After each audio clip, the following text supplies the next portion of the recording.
Muganda wange Cephco yagudde ku accident. Cephco nkusaasira nnyo muganda wange. Oli mukwano gwange Cephco. Nasemba okulaba Cephco nga tuli wadija namyalo kulembera operation muzeyi tova ku main. Afena tugenze kuba luseke. Ne Cephco. Namusanga wa ajati adija namyalo akulembera muzeyi tova ku main. We nakoma okulaba Cephco. Cephco adamu ankubira essimu kubya Shira Gashumba. Cephco mukwano gwa Shira Gashumba. Ndowooza beba mikwano. So Cephco wafunya accident naye Katonda kirungi nnyo wawonya okufa. Cephco kyusa mu bintu bisatu. Nyenda kugamanga muganda wo. Kwa goli mukwano gwange. Ate Cephco sigamba mu bubi. Wawonya accident. Eyabadde mbi ennyo. Era olaba ku motoka Cephco gye yabaddemu. Ojja kwewuunya.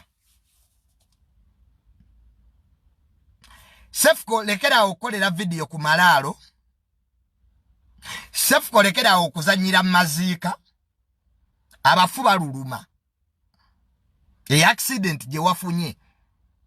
Y'abafu.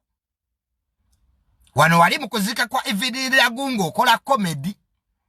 Loli bangambye wakoledde video eri mulimbo. Osegera content. Cephco content toddamu munoonyeza malaalo. Don't be sarcastic. Abantu baba bafudde obanga bafa. Teri kyali kikutwala malaalo Cephco. Abantu tebafa. People don't die.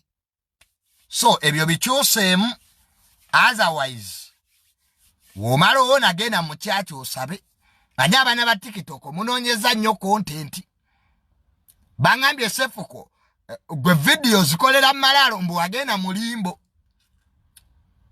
Akati ate wali ewayivulinira gumbu wakola you made fun. So nenga all in all Cephco tukusaasira nnyo. Tetwagaliza muntu kibi Cephco. Oli waffe muna ate tunakola ki?